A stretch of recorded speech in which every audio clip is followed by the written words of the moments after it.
आज हम बात करने वाले हैं चर कुंडली धारा मापी का वोल्ट मीटर में रूपांतरण, अर्थात किस प्रकार से हम एक चर कुंडली धारा मापी को वोल्ट मीटर में रूपांतरित कर सकते हैं, परिवर्तित कर सकते हैं। सबसे पहले हम समझते हैं कि आपका वोल्ट मीटर काम क्या करता है। देखिए, आपका वोल्ट मीटर बेसिकली विभवांतर का मापन करता है। किसका मापन करता है? विभवांतर का मापन करता है। बेसिकली यदि इस प्रकार से आपका एक बल्ब हो, क्या हो, इस प्रकार से आपका एक बल्ब हो और ये वाला जो बल्ब है वो किन सिरों के मध्य रखा हो? सिरा ए और सिरा बी।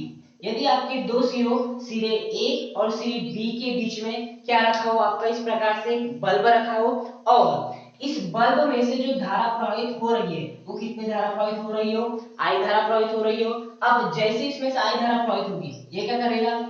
जलने लग जाएगा इस प्रकार से। अब बेसिकली यदि मुझे इसके सिरों के मध्य यदि किसका मान ज्ञात करना हो? विभवांतर का मान ज्ञात करना हो, मतलब कि इस बल्ब के सिरों के मध्य यदि विभवांतर का मान ज्ञात करना हो तो मुझे क्या करना पड़ेगा? इस बल्ब के साथ समांतर क्रम में, किस क्रम में? समांतर क्रम में वोल्ट मीटर को जोड़ देना होगा। किस क्रम में जोड़ देना होगा?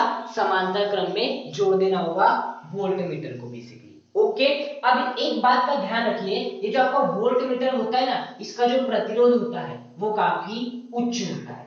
बल्कि बेसिकली जो आपका वोल्ट मीटर का प्रतिरोध होता है वो काफी क्या होता है? उच्च होता है। अब उच्च क्यों होता है? ताकि अधिक से अधिक धारा किसमें से प्रवाहित हो सके? इस बल्ब में से प्रवाहित हो सके और ये अच्छे से अच्छा किसका मापन कर सके? विभवांतर का मापन कर सके। क्यों? क्योंकि V बराबर क्या होता है? I इंटू कैपिटल R होता है। तो आप एक प्रकार से बोल सकते हैं कि जो आपका विभवांतर है किस बात पर निर्भर करता है? धारा के मान पे भी निर्भर करता है।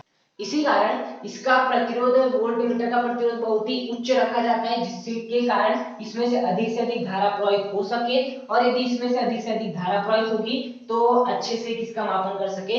विभवांतर का मापन कर सके इसके सिरों के मध्य। अब बेसिकली मुझे क्या करना है? इस वोल्ट मीटर के स्थान पे चर कुंडली धारा मापी को क्या लाना है? उपयोग में लाना है। किसे उपयोग में लाना है? इस चर कुंडली धारा मापी को। तो देखिए उसके लिए हम क्या करेंगे, इस प्रकार से आपका क्या बना लेते हैं, हम आपका बल्ब बना लेते हैं। क्या बना लेते हैं? बल्ब बना लेते हैं, जिसमें से कि धारा आपकी आई प्रवाहित हो रही है और ये किन सिरों के मध्य स्थित है? सिरा ए और सिरा बी के मध्य में स्थित है। अब बेसिकली देखिए मुझे क्या करना है, इस वोल्ट मीटर के स्थान पे गैलोनोमीटर को काम में लाना है। किसे काम में लाना है? गैलोनोमीटर को काम में लाना है। तो क्या मैं सीधे इस चर कुंडली धारा मापी को वोल्ट मीटर के स्थान पे उपयोग में ला सकता हूं? तो आंसर होगा नहीं। अब इसका कारण सुनिए। देखिए, गैलोनोमीटर का जो प्रतिरोध होता है ना वो बहुत ही क्या होता है? निम्न होता है। बेसिकली गैलोनोमीटर का जो प्रतिरोध होता है वो क्या होता है? निम्न होता है।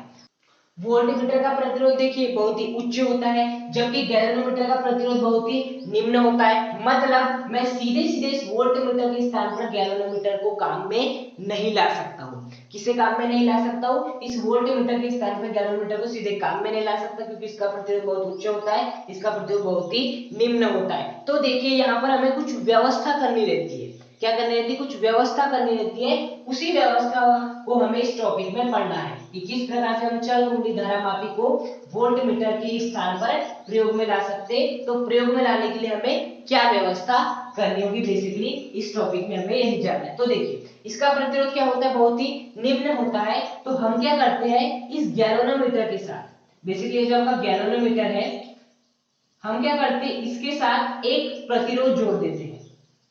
क्या जोड़ देते हैं? एक प्रतिरोध जोड़ देते हैं और वो प्रतिरोध क्या है? आपका कैपिटल आर है। उस प्रतिरोध को जोड़ देते हैं और इस प्रतिरोध का जो मान होता है वो क्या होता है? काफी उच्च होता है। इसका जो प्रतिरोध होता है वो काफी क्या होता है? उच्च होता है। तो बेसिकली देखिए वोल्टमीटर का प्रतिरोध क्या होता है? बहुत उच्च होता है। गैलोमीटर का प्रतिरोध बहुत निम्न होता है। तो हम सीधे सीधे वोल्टमीटर के स्थान पर गैलोमीटर को काम में नहीं ला सकते, हमें कुछ व्यवस्था करनी पड़ेगी। वो व्यवस्था क्या है कि हमने गैलोनोमीटर के साथ श्रेणी क्रम में, किस क्रम में? गैलोनोमीटर के साथ श्रेणी क्रम में हमने उच्च प्रतिरोध को जोड़ दिए। किसे जोड़ दिए? उच्च प्रतिरोध को जोड़ दिए। तो देखिए अब ये इसका अपना एक प्रतिरोध, इसका अपना एक प्रतिरोध। अब जब हम दोनों के प्रतिरोध को मिलाएंगे ये वोल्टमीटर के बराबर हो जाएगा। इसका प्रतिरोध निम्न है, इसका प्रतिरोध उच्च है, तो निम्न धन उच्च बराबर उच्च ही होगा। तो हमें बेसिकली वोल्टमीटर का प्रतिरोध बहुत उच्च था, लेकिन हम गैलोमीटर को क्यों काम में नहीं ला पा रहे थे सीधे? क्योंकि इसका प्रतिरोध बहुत निम्न था। इसी कारण हमने श्रेणी क्रम में इसके साथ क्या जोड़ दिया? आपका एक उच्च प्रतिरोध का तार जोड़ दिए।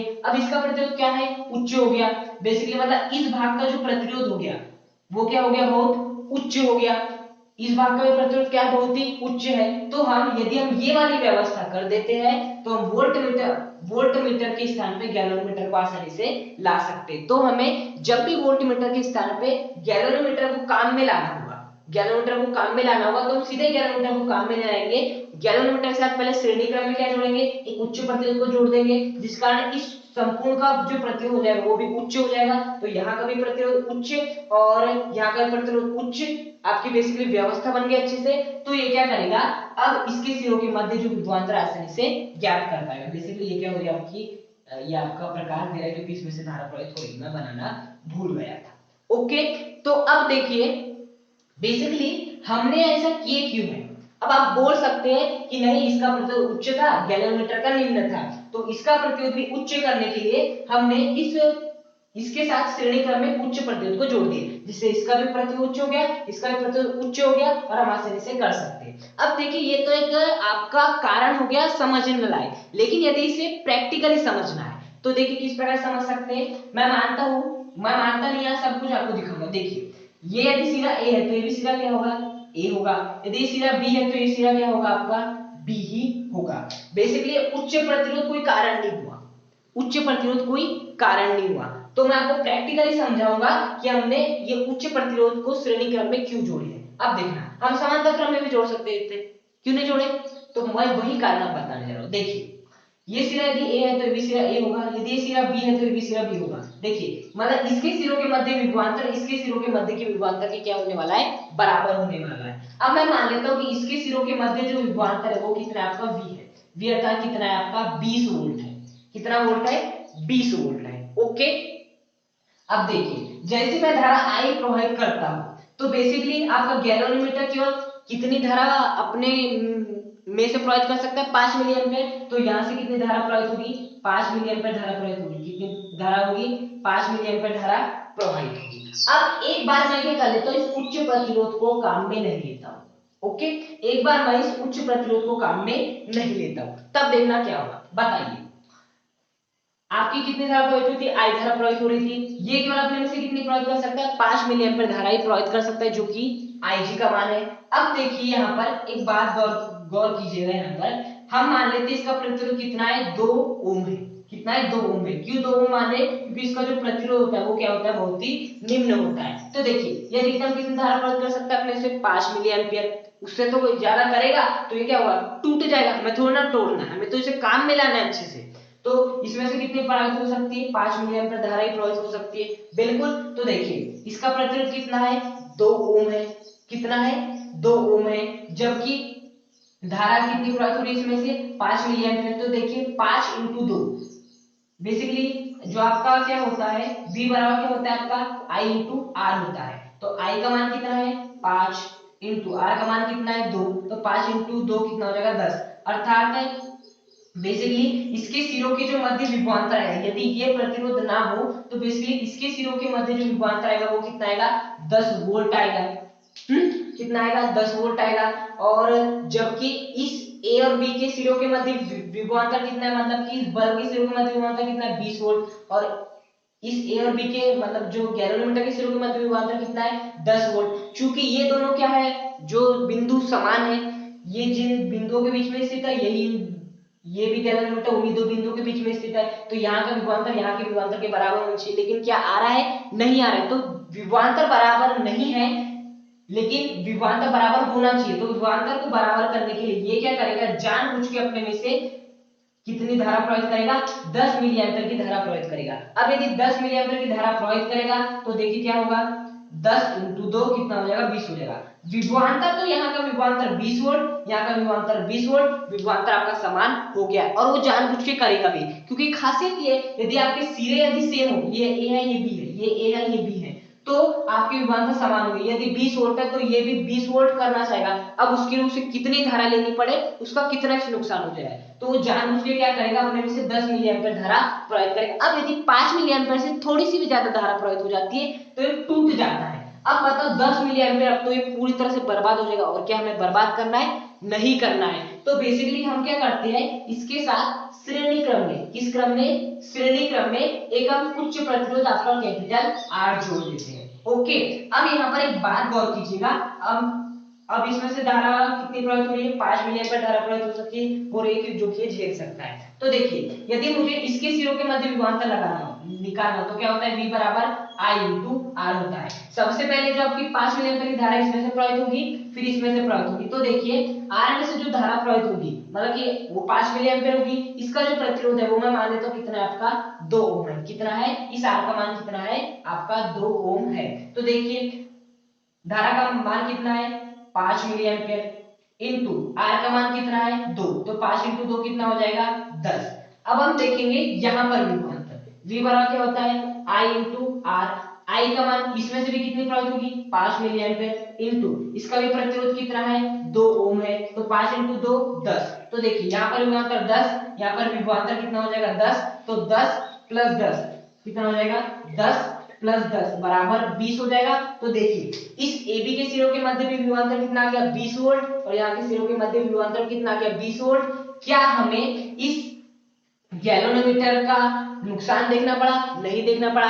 5 मिली एम्पीयर की धारा भी प्रवाहित हो गई, विभवांतर भी आपका समान हो गया, और इस प्रकार से हम जब इस गैल्वेनोमीटर के साथ इस उच्च प्रतिरोध को श्रेणी क्रम में जोड़ना है, किस क्रम में जोड़ना है? श्रेणी क्रम में जोड़ना है। तो बेसिकली क्या हो जाता है आपकी नुकसान होने से बच जाता है गैल्वेनोमीटर का, और आसानी से विभवांतर आपका समान भी हो जाता है, और आसानी से हम इस वोल्टमीटर के स्थान पे गैल्वेनोमीटर को काम में ला सकते हैं। बेसिकली बताओ, जब ये उच्च प्रतिरोध नहीं था तब विभवांतर कितना रहता? 10 वोल्ट विभवांतर आता। जबकि क्या 10 वोल्ट, यदि यहाँ का 20 वोल्ट है तो यहाँ का भी 10 वोल्ट होना चाहिए। यहाँ 10 वोल्ट का होना चाहिए? बिल्कुल नहीं, यहाँ भी 20 वोल्ट होना चाहिए। तो 20 वोल्ट को करने के लिए से 10 मिली एम्पीयर धारा प्रवाहित कराता, विभवांतर तो समान हो जाएगा, लेकिन बेचारा यही टूट जाएगा। अब यही टूट जाएगा तो ये इसके सिरों के मध्य विभवांतर का मान कैसे ज्ञात करेगा? कैसे ज्ञात करेगा?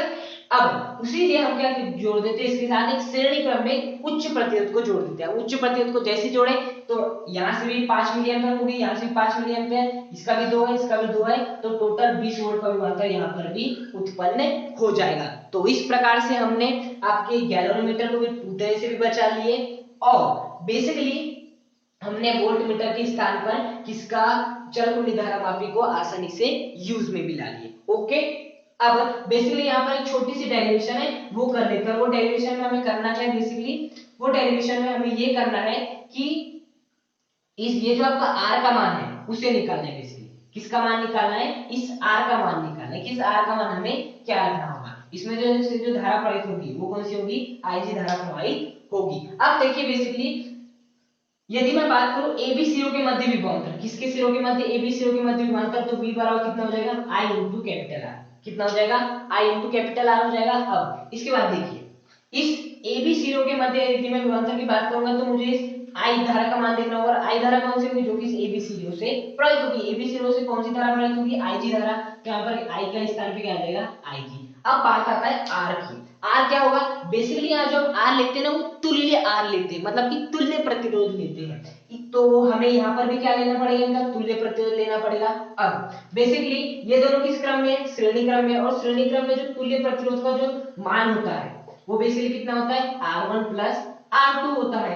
तो देखिए, ये दोनों किस क्रम में? श्रेणी क्रम में है। मुझे साथ ही साथ इनका तुल्य प्रतिरोध लेना है। तो यदि मैं मान लेता हूं गैल्वेनोमीटर का प्रतिरोध कितना हो?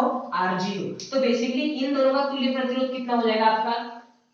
इन दोनों का यदि मैं तुल्य प्रतिरोध देखूं तो वो कितना हो जाएगा? Rg plus capital R। कितना हो जाएगा? Rg प्लस कैपिटल R हो जाएगा। तो आपका जो R की वैल्यू होगी, बेसिकली यहाँ जो I रहता है वो क्या होता है? इस AB सिरों से जो धारा प्रवाहित होगी तो Ig हो रही है, और R होता है जो कि इस AB सिरों के मध्य आपके प्रतिरोध लगे हुए हैं। दो प्रतिरोध लगे तो इसका हमें तुल्य प्रतिरोध ज्ञात करना होगा। तो तुल्य प्रतिरोध ज्ञात करने के दो फॉर्मूले होते हैं, R1 प्लस R2 और समानता क्रमवार 1/R1 प्लस 1/R2। चूंकि दोनों श्रेणी क्रम में, तो ये वाला फॉर्मूला लगे R1 प्लस R2, R1 का मान Rg और आपके R2 का मान R। तो बेसिकली जो आपके तुल्य प्रतिरोध का मान निकल गया वो कितना निकल गया आपका? Rg प्लस कैपिटल R निकल गया। कितना निकल गया? Rg प्लस कैपिटल R निकल गया। अब बेसिकली इस R तुल्य के मान को यहाँ पर रख देते हैं। तो देखिए, जैसे रखेंगे तो क्या हो जाएगा? Rg plus capital R। कितना हो जाएगा आपका? Rg प्लस कैपिटल R, जो V बराबर क्या हो जाएगा? इस Ig का इंटू Rg से भी करा देते हैं, इस कैपिटल R से भी करा देते हैं। तो Ig into Rg plus IG into capital R। Okay, देखिए क्या किया हमने, इस IG का इंटू RG से भी करा दिया, R से भी करा दिया, तो IG into RG plus IG into R। अब क्या कर लेते हैं, बेसिकली हम इस IG RG को इधर ला लेते हैं, तो क्या हो जाएगा V, ये क्या है प्लस में, इधर आएगा तो किस में आ जाएगा माइनस में, तो माइनस IG इंटू RG हो जाएगा is equal to IG into क्या हो जाएगा कैपिटल R हो जाएगा। अब बेसिकली मुझे इस कैपिटल R की वैल्यू निकालनी थी, तो मैं इस IG को इधर भेज दूंगा, तो इस IG को मैं जैसे इधर भेजूंगा तो बताइए IG R के साथ क्या है, गुणे में, इधर आएगा तो किस में आ जाएगा भागे में आ जाएगा, तो V minus IG into RG divide में क्या हो जाएगा IG इज इक्वल टू क्या हो जाएगा आपका कैपिटल R हो जाएगा।